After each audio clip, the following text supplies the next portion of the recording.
Activate employee listening, human. Hello, everybody, and welcome back to another wonderful episode of the Unily Podcast.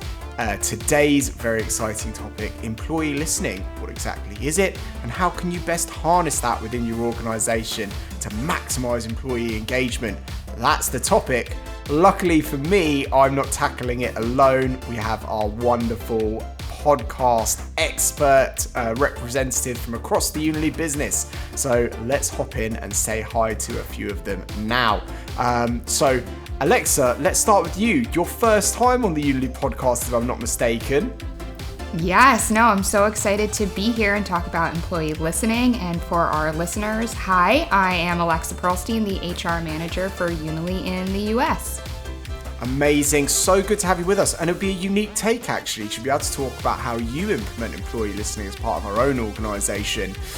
So I'm sure we'll get into all the insights you have to share momentarily. But after Alexa, we've got two of our regular podcast veterans coming back. So we've got both Kaz and Alex. Going over to you first, Kaz. How are you? I'm good. It's very hot here in the UK. Actually, we've come down from the hottest temperature that we've ever had. So it's not as hot as that, but I've still got like a hangover of heat. And you're in London as well, right? So there was like some serious heat build up on that side of things as well. So yeah. Thank you for shutting your windows to block out the background noise and cooking yourself alive in order to discuss the all-important topic of employee listening today. Anything for you, Matt. Yeah, exactly. Well, you're too kind. I appreciate it. So do our listeners. So good to have you back with us. And last but by no means least, we have Alex. Alex, how are you doing? Not too bad, Matt. Not too bad. I'm very glad, that we have, as Kaz was saying, come out of that extreme heat. Although in true sort of UK style, I was then complaining about the lack of sunshine. So again, I just will never be happy with the weather. So we just like complaining, don't we? Yeah, it's a classic British thing. So Alexa, obviously, maybe this is like news to you, but that's it. The British summertime is 2 brutal days of 40-degree scorching, and that's it. And then we're done. No more summer. It comes and goes very quickly, and we spend those 48 hours complaining about the lack of air conditioning in our homes. So there you go. Every year. Classic. Every year. Every year. Classic British approach to the summer. But yes, thank you so much for joining us, Alex and Kaz and Alexa. Really exciting topic, actually, employee listening, because it's a topic that's coming up more and more as we speak to different kind of internal comms and HR reps from both our customers and just organizations that we get to interact with on a day-to-day, week by week. But I guess, to get this topic started, maybe we should start just by defining a little bit about what we mean when it comes to employee listening. Maybe get rid of some of those misconceptions about the Big Brother spying kind of concept as well. So can anyone tell us what we mean exactly by employee listening? I am happy to do that because I prepped for this podcast by using Google to get a nice formal definition. So, according to Google, and we can loosely interpret from there, it is an integrated approach to understanding the employee experience, and it is purposefully designed to involve employees, harness their ideas and feedback, and respond in order to deliver the organization's purpose and goals. Okay, solid definition. I would also like to point out at this point that other search providers are available. Okay, interesting. Really really important then, conceptually within organizations, because a lot of what we do is talk about the need to better engage our employees. But it's almost like, how could you possibly begin on a path of trying to improve employee engagement and better support your people if you're not starting with some form of mechanism to hear them, to get their opinions and their take on the company, their role, their day-to-day work, right? So these are all like really important parts to employee listening. So, I mean, Alex, perhaps you can kind of take us through a little bit about what you're hearing from organizations around employee listening. What's the kind of the big challenge there that they're facing, and how are they kind of looking to address it?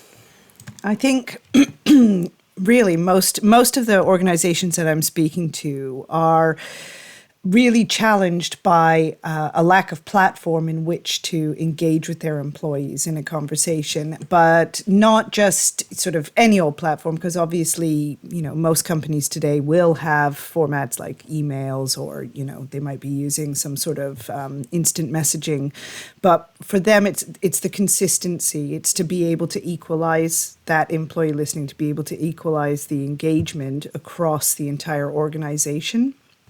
So it's really a subject that comes up quite often, and it's saying, well, I can put communications out there, I can ask questions, but in what way can I gather those responses? How am I going to engage the employees? How am I going to be able to sort of present the questions, I guess, because quite often it needs a bit of prompting, and be able to draw them into the conversation so that I can really hear what they have to say, and then look to sort of continuing that conversation however I want to be able to do it. But nobody should really be excluded. So that's really the challenge is just making sure that if you're going to engage in any kind of endeavor like that, they're really looking to make it as inclusive as possible. Okay, so it's kind of like the challenge almost is twofold. I mean, one, how do you go about doing it? And, you know, with technology probably at the center of that talking point. But then the other is broad levels of engagement, right? As in, like, you need to kind of, the whole business, it needs to be everyone, needs to be able to hear the voices from across the whole organization. So, I mean, Alexa, given that you work within a HR function, does that resonate? Is that kind of how you kind of see the challenge? Yeah, absolutely. So I would just say that for me, I feel like it has to come from a place of trust. And no matter the size of your organization, people will be more candid if they feel like they trust the people who are overseeing the feedback, especially if they feel like it's being taken from, they feel like that information is then utilized and actually actioned afterwards. So they want to see that something is actually being done with the information that they are giving. Right, okay. So there's like, there's a lot to unpack in that. I mean, the topic of trust, I think let's come back to that in a moment. But I mean, one of the things you kind of clued in on there as well was it's not just about the act of employee listening, but also, whether or not we feel that there's a purpose to it as users. So yes, you want to garner feedback and hear your employees' thoughts and opinions on the overall employee experience for your organization, but it's also pretty critical that we know or feel that there's an output, that something's going to happen with that. And there's an interesting data point here from Perceptics. Just 40% of organizations that are actually running employee listening programs are actually analyzing and acting upon the data they receive. That's pretty wild, right? So you've got a lot of people who recognize the importance of employee listening and implement programs, but then, whether they're committing to this to their employees or not, are not actually looking at what they're hearing and acting upon it to improve the employee experience. And that's got to be the goal, right, Kaz? Like, the goal is to listen with a mind to improve. Totally, yeah. So the goal is about improving. I think part of this comes down to a slight rebalancing of power between what is seen as the employer and the employee. And I think employees have kind of, in recent years, especially as like millennials and Gen Zs come into the workplace, there's an expectation now that ultimately we're looking for a good employee experience as a key marker of, do I want to stay in this role? Do I want to stay in this company? And so that kind of lip service of, we implement a survey once a year and that's like a checklist, is only part of the puzzle. People are actively always looking for, okay, am I being listened to? How is that being acted on? When is the follow-up to that? It's become much more ingrained in kind of employee culture, that they're checking that their organizations are actually doing what they say they do. Yeah. Sorry, go on, Alexa. I saw you gear up. I was just going to say, no, and I agree. And I think if a company is just sending out an engagement survey once a year, but they're not having that kind of one-to-one relationship, and I know that can be sometimes hard at larger organizations, but something that I'm consistently preaching and also reminding myself to do in general, especially now that we're in this very virtual world, is sometimes taking the time to check in before diving in with a colleague. So we can all be in that space where we're just like on a roll and just need an answer and just like a quick like, hey, what's up with this or whatever. And even myself, I catch myself being like, oh, and hi, hello, how are you after the fact, and just having that moment to just see how somebody's doing as an individual and not always diving straight into that work helps build that bond, leads to that trust being formed. And then, people are more naturally motivated to participate when they have that trusting relationship with who's ever monitoring the engagement survey or who's ever, taking in that information, that they trust those people with, their personal information. Because if not, it's just going to go into a vacuum and they won't want to participate. Yeah, and I've noticed that this gets to be more of a challenge when you're working remotely. So it's because, again, you can get straight to the point in any kind of messaging that you're sending out. But, remember the old days when you were sort of in the same place to have these check-ins, to have these chats, and you sort of start the conversation by saying, hi, how are you? Varying degrees of success and answers, but at the same time, it was the way in which you did it. And I've just seen that change over the last couple of years as people are getting used to working from separate places and engaging remotely. And I think sometimes we sort of forget that little step that makes sure that you're confirming that you're not just listening, but you're actually hearing what people are saying. Yeah, so I mean, like, obviously, so a big part of the listening is hearing feedback. And I guess that kind of what you said there, Alexa, about building the trust is fundamental to the success of the program. I guess that really is fundamental, because the truth is, if you get feedback, but there's no established sense of trust between employer, then the feedback you get is probably not going to be as open or as honest as you need it to be in order to make meaningful change, to implement meaningful change, right? If the goal is to improve the employee experience by establishing open feedback channels with your employees, if you have no trust there, then they're not going to give you the information you need to act effectively.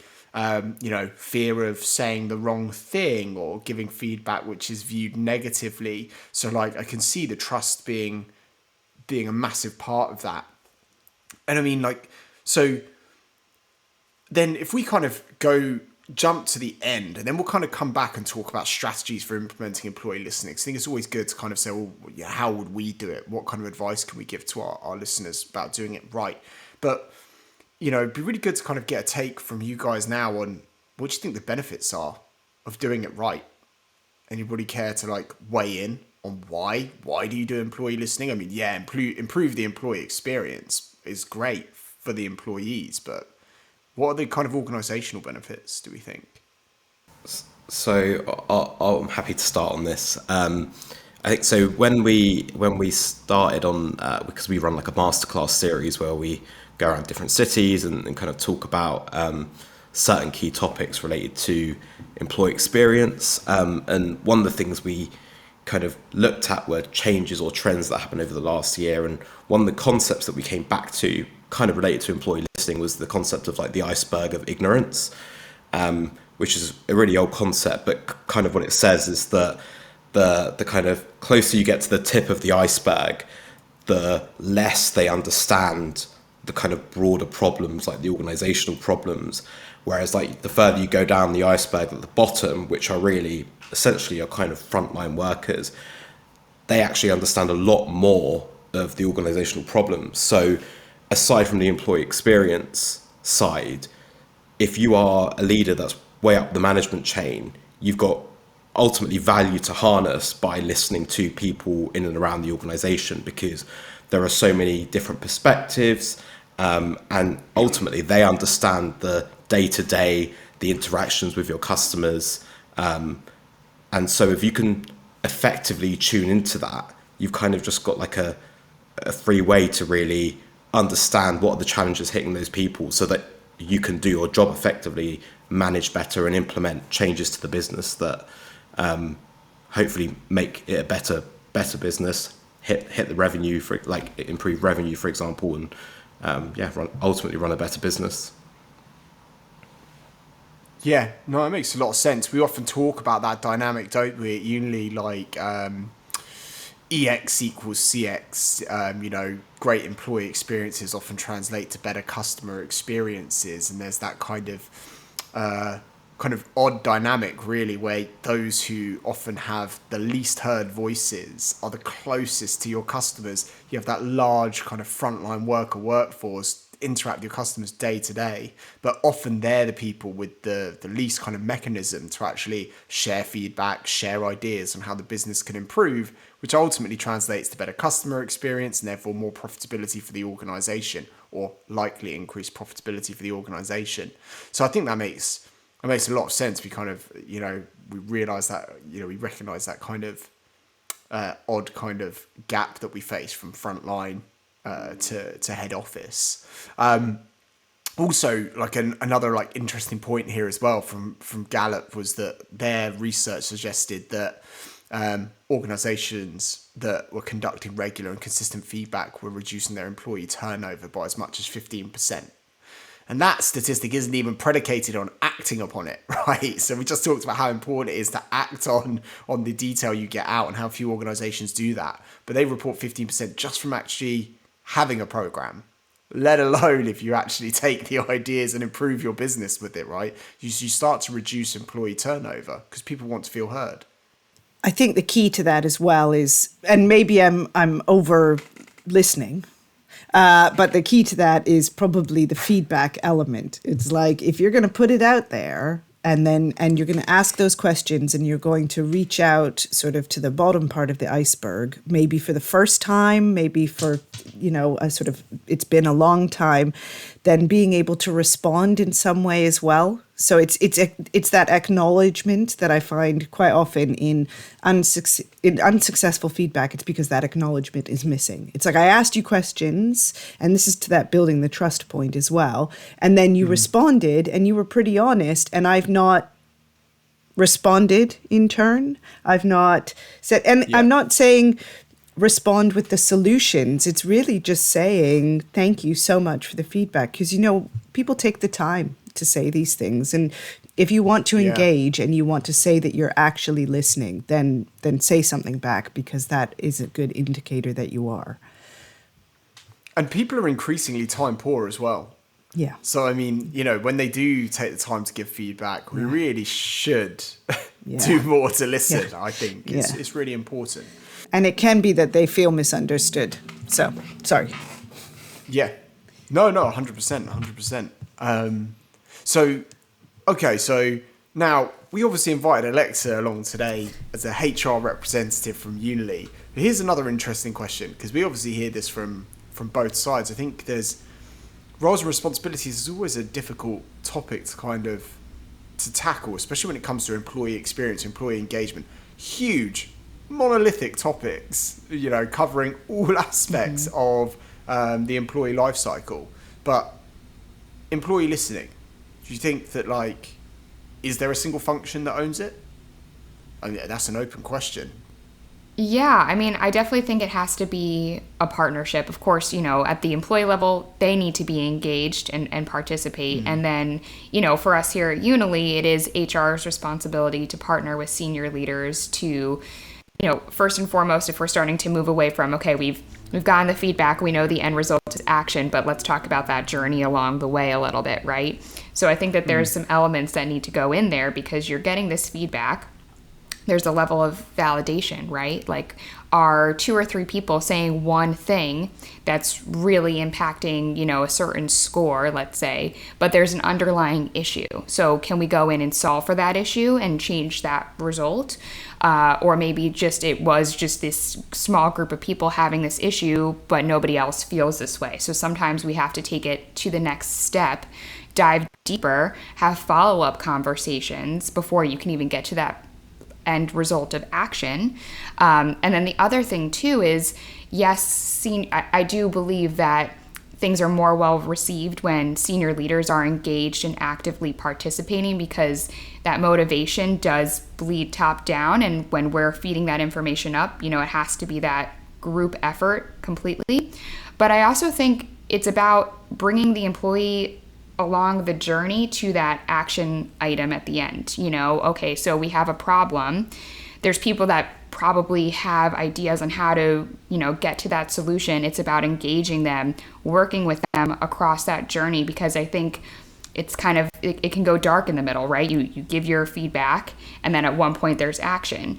And if you bring the group or select group of people along the way, they're going to be more motivated because they're having a say. They're going to have that buy-in, and then they're going to be working with their colleagues. Oh, I'm getting to work on this project. I'm getting to do these things that don't just impact me personally, that impact the wider company. And so when we can have that engagement, that's involving everyone. Now you have employees, managers, senior leaders, HR. It's everybody working towards these end goals.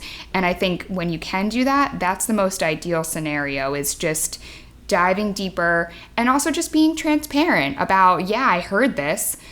I need to do some more digging to fully understand before I can take an action item, or, oh yeah, this is easy. We can easily make this adjustment. So I think there's a lot in the middle that needs to be, about that group effort.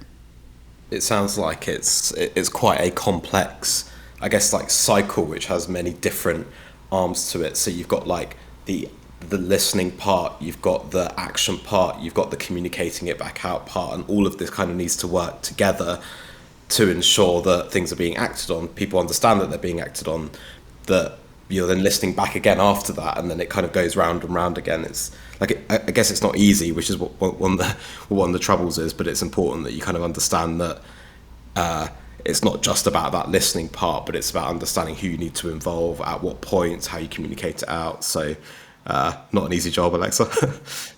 No, and you know what? As you were saying that, Kaz, you're right. It's almost a continuous circle, right? Because by the time you're able to even get to the action items, it's most likely that you're coming up on that engagement survey again, and then you're reassessing. And so it is constant, and it should be. But I think what bigger organizations probably struggle with is that balance of how often do we check in versus take action, and what's the level of engagement we want to be interacting at that engagement survey level. But I know a topic that I'm definitely eager to hear your guys' feedback on is, other than an engagement survey, what are other ways that we could, get feedback from our employees?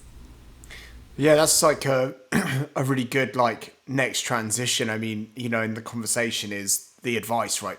How does somebody go about implementing employee listening as a strategy within their organization? And crucially, what tools are available to make it effective, right? I think Alexa's right. The participation has to be at all levels. I'm really glad that you also mentioned line management there. I think there's a really kind of, a really obvious point that maybe we forget. It's not just, and we're going to talk about tooling specifically in a moment, engagement surveys, pulse surveys, things like that, we can dive into. But there is the human element. Line management have that kind of touch point. They often have a lot of rapport as well, direct rapport with their, with the people they've hired into their team that they work with day to day. And there's a real opportunity there, I think, to make sure that they are well equipped and brought up to speed on how employee listening serves the business and how they can feed that process.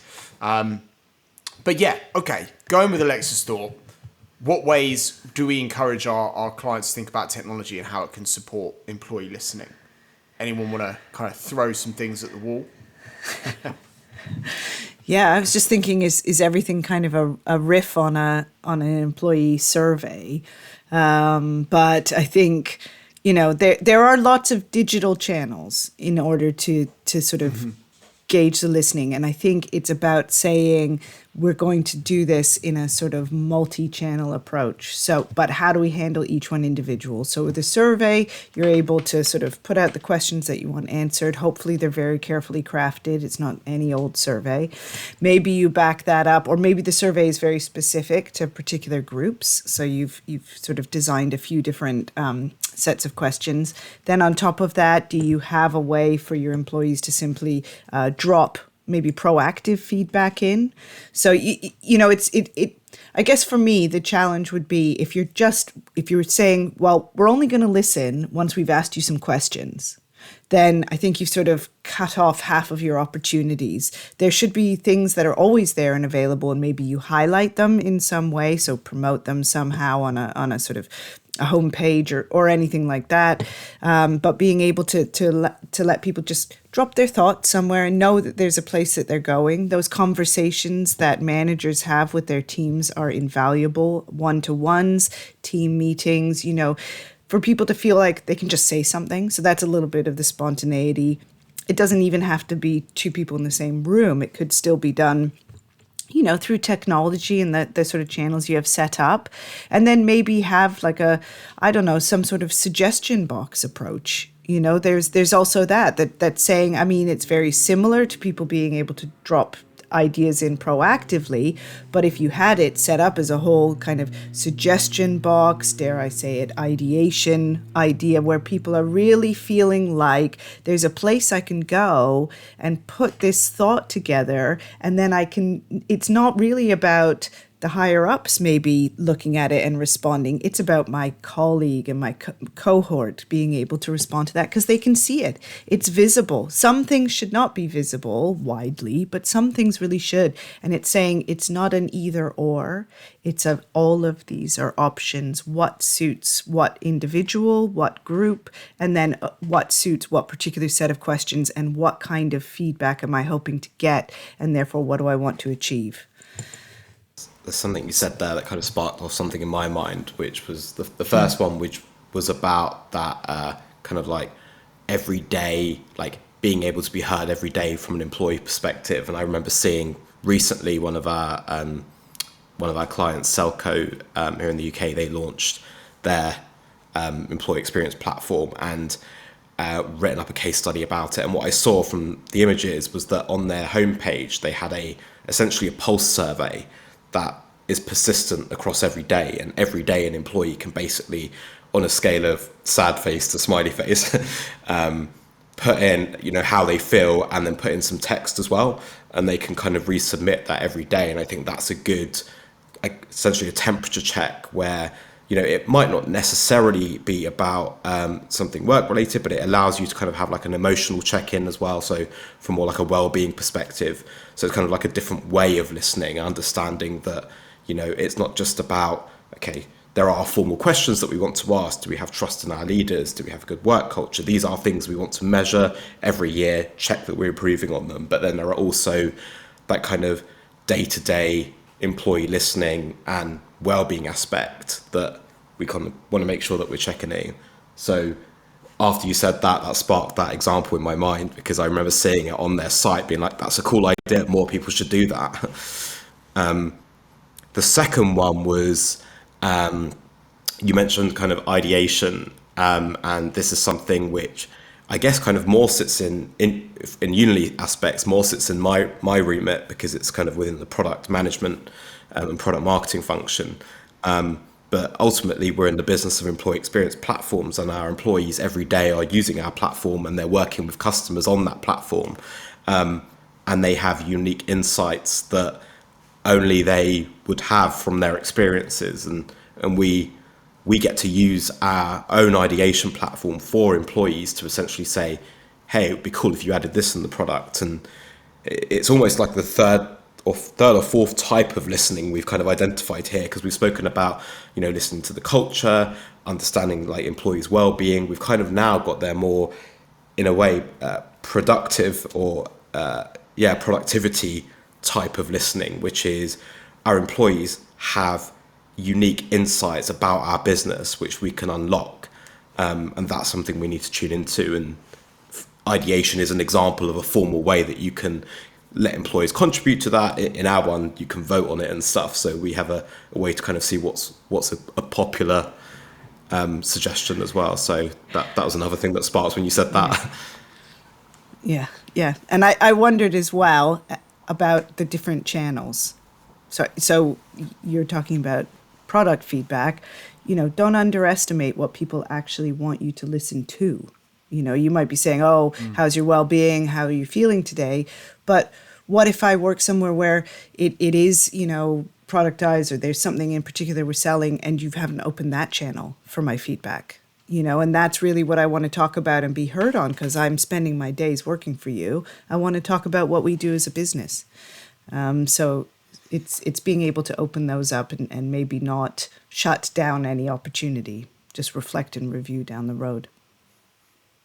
Yeah, and I think there's, we're talking about different channels that we can kind of really kind of take advantage of within the organization. I guess, how do we feel about this kind of like shadow employee listening, like the unofficial channels? Should we be kind of executing some kind of listening around things like social communities, kind of sentiment analysis? Do you think that weighs in and should be something we should be considering, even though it's outside of, say, your specifically formulated channels?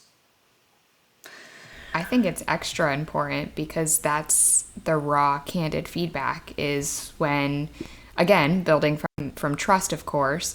But, in HR, sometimes people will say, just giving you a heads up on this, or this is kind of coming, and the ability to prepare, or even if they don't know, and then I can be proactive and fix the problem before it even officially reaches my desk, so to say. I think that just shows that, the people who are being trusted to receive this feedback are taking it seriously and actioning it, right? So I think those informal feedback, if it does get up to line managers, HR, senior leaders, whether it's I heard this thing and I just want to give you the heads up, or, however that informal feedback comes through, I think it should be taken just as seriously, if not more, because it's not something we're asking you to do. It's something that you're, volunteering. I think I've definitely seen like specifically social channels we mentioned there. I think whilst we have formal channels that we can get feedback, sometimes when you're able to use technology to put together things like word clouds, you can really identify nuances in culture, for example, which can be really important, and they may not come back through formal channels. But if you can identify, like an opportunity for more collaboration between departments, or identify specific nuanced issues in the culture in a department, sometimes you can tell that through very specific things, which come across candidly through social channels. And so I also think it's important, but I know I'm not sure if anyone disagrees with that. Everyone agrees. Well, I think there's the other side of it too. Well, there's the validation side of it, right? Because sometimes we hear things, and I think if it's, let's just, in my head, I'm more in the negative space, right? So let's say we hear something negative. I think there's also a really important piece that people don't talk about, which I like to call pausing, because I think people can have a very innate reaction to things, right? You can be kind of emotional, or you're just like, oh my God, this is terrible. I have to immediately take action. And I think sometimes we forget to pause and take a minute to assess, let that person calm down, or come back to the table with how they genuinely feel after they've digested it. Or even just if it comes to me, let's say I take that time to pause and digest and think about how I want to manage it before just jumping into action. So there's a level of care and thought that needs to go into it, and also validation, right? Like, one person can say something and make it seem like everybody feels this way, everybody's having this response, but it's the responsibility of who's ever receiving that feedback to validate that, to almost, I mean, in the HR world, we call it investigating, right? So you go out and make sure that the things that are being said are valid before you decide on how you're going to action them too.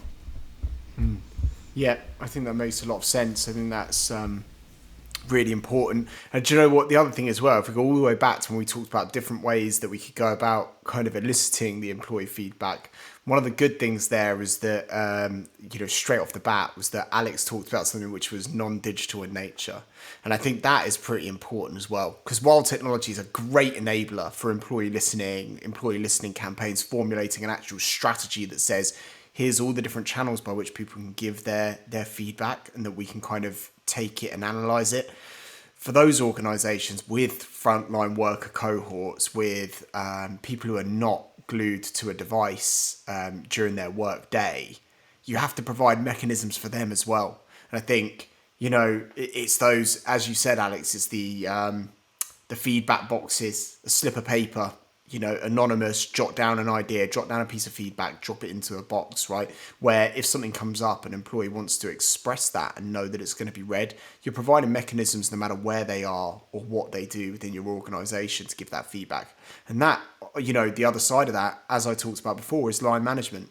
But obviously that comes from when you define your strategy up front, saying, okay, I want line managers to be really well equipped to listen to employees. It's funny actually, because I think actually the act of listening properly and effectively to what somebody's telling you, taking away the nuance of what they've said and really understanding where they're coming from, is almost like a skill that needs to be honed and developed. So you have to support line managers to equip them effectively to do it. Otherwise, it's just going to be a very flat regurgitation of, of what they're hearing, not like an actual...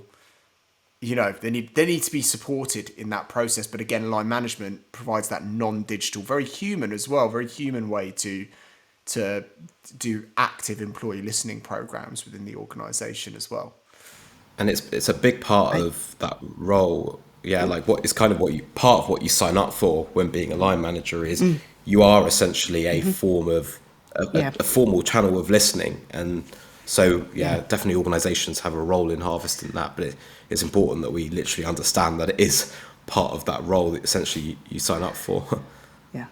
I would say actually that's one of the fundamental differences, and I can speak from experience, that you go from being a leader who works with people to being a manager, is that you tune out of being the one doing the talking all the time, and people kind of have to listen because, again, that to being in a position where you might still be doing that in certain circumstances or maybe the same circumstances, but you have this new element which says you're not talking. It's not about you. It's about listening to what they're saying, but not just listening, taking it on board and seeing what the answers might be. And you know what? You don't know going into the conversation. I can tell you that from experience, but you might learn quite a lot, not just about the employee who's speaking to you, but yourself and what that then, sort of starts for you and how you want to use that. And I just think that has been one of the great things about being in a role like that, is just being able to really actually have that justifiable opportunity to have that conversation and to listen in that way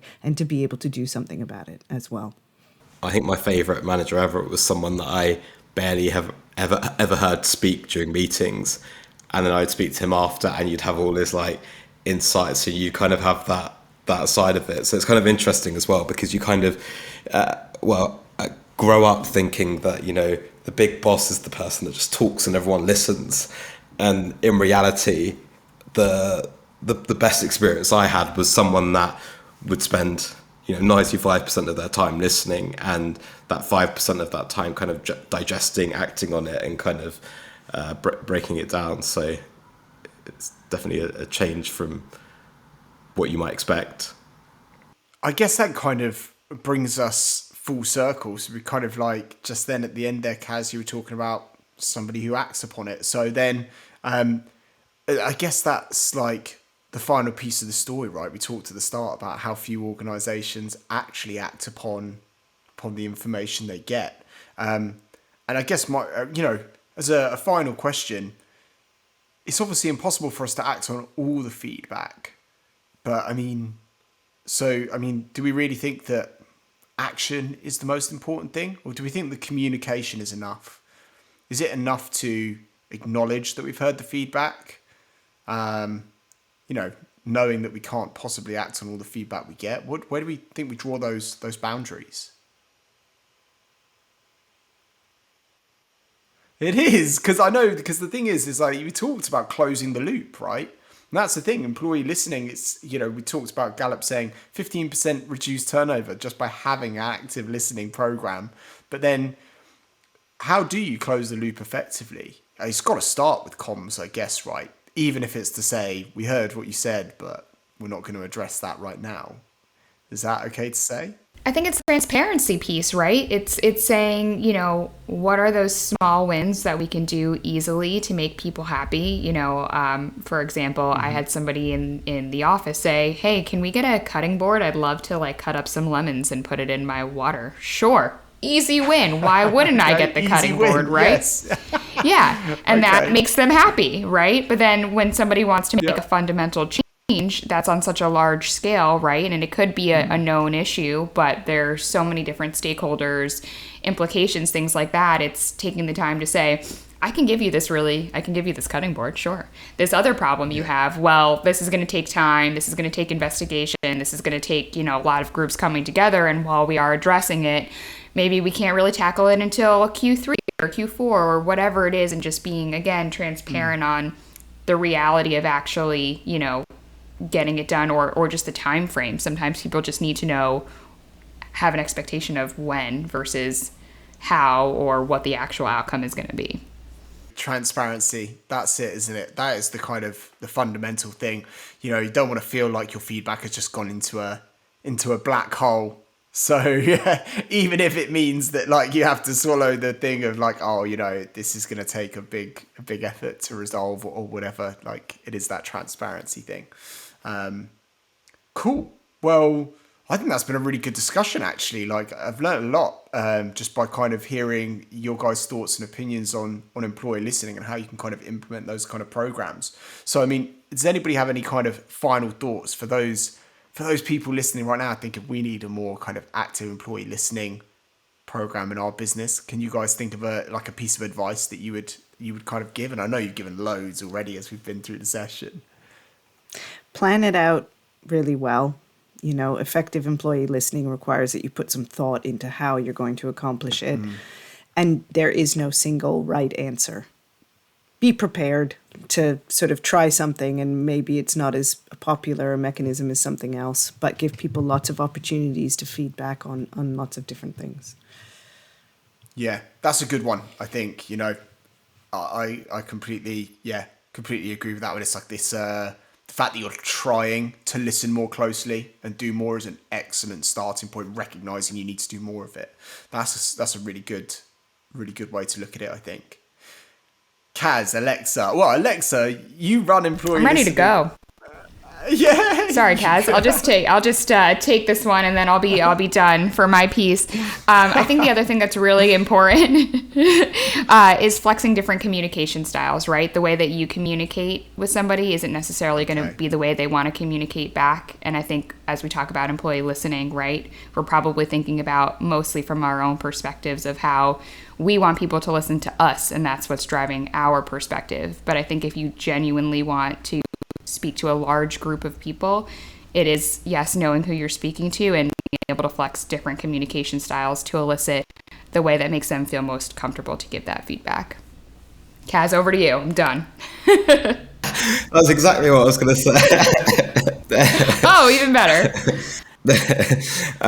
So I'll just pick one of Alex's and expand upon it. I think what I learned from the conversation was perhaps the different types of listening you need to be doing, and also the different channels that you can use to listen. And I'd say as part of the planning, what I'd say is list all the channels that you have, whether they be digital, like physical in an office environment, for example, and what are the types of listening that you want to be doing, part like well-being listening. You've got the more formal, structured measurement over time of your culture, for example. Get all that listed out, because I think before this conversation, I didn't realize the scale of listening that should be happening, who should be responsible for it, what channels you should be having. I think before you even get to grips with improving that cycle or that process, you need to put everything all out on the table and understand what you've got and where you want to be going or what you can add into that equation. And I think if I can throw my own one into the mix there.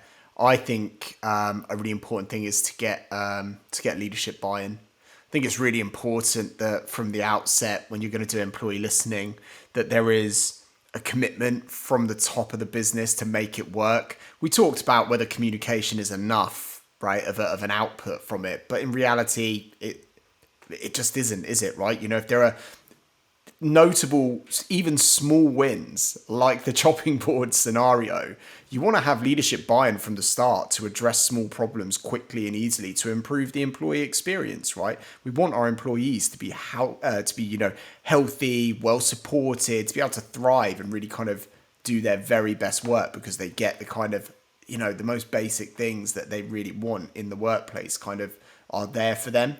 And if it is a chopping board, so be it, right? But we ultimately need leadership buy-in to address the feedback, don't we? So for me, I think, whether it's HR, internal comms, maybe you have your own special employee engagement function or people engagement function within your organization, whoever is kind of owning that up front, be clear what those objectives are, what the kind of outcomes that you want to achieve are, present those to the leadership team and say, we need your backing to make this a success. The power and authority to act on the feedback and implement positive change. So that's what I would throw in there as a last point. Get those leaders to really kind of buy into your program and your efforts up front. It is, yeah. I think it is. I think, the other thing is as well, it can be easy sometimes to take it for granted. We didn't talk about this as a potential opportunity for employee listening, but town halls, that's always a difficult one. So whenever I say town halls, I think that doesn't really do so well at scale. You've got 50,000 employees. Everyone's going to jump onto one Zoom call and have a big kind of, having a really big conversation. But I think town halls are a great opportunity, and we do that all the time, right? We can submit questions direct to the leadership team, which are then read out and answered live on the town halls. So it can be easy to say, well, or it can be easy to forget that leadership buy-in is a really important aspect of it because we already kind of have that within our own organization. But when you take a step back, I think that's why it's so effective for us. It's because our leaders actually believe in the value that a proper employee listening effort brings to the organization. Cool. Well, that's been one awesome discussion on the power of employee listening. Hopefully we've shared some insights with our eager audience. Hopefully it's given you some inspiration as well. Take away to kind of either improve your own employee listening programs or to maybe even establish a new employee listening effort within your organization. If you enjoyed this content and you're looking for your next fix, of course the podcast will be running, but I would really encourage you to sign up for Unite 22, 3 half-day employee experience conference pushing hybrid event delivery to the max. We're going to be covering internal comms, employee listening, of course, culture, employee engagement, how technology can power more futuristic internal comms strategies, all of these wonderful topics, stories from the front line, keynote speakers, yoga, parties, yoga and parties. That's why you should register. Yoga parties? Yoga parties. No, party yoga. Yeah. Party yoga. Yoga with a martini. Yeah. So if you're looking for more content like this, register now. Sign up now for Unite 22. In fact, everyone on this call will definitely be there. I'm making that commitment right now. You'll get a chance to hang out with all of us. So yeah, it's going to be an amazing one. But for now, I guess we'll bring that to a close. Alex, Kaz, Alexa, it's been an absolute pleasure as always. And for our audience, hopefully we will see you on the next one.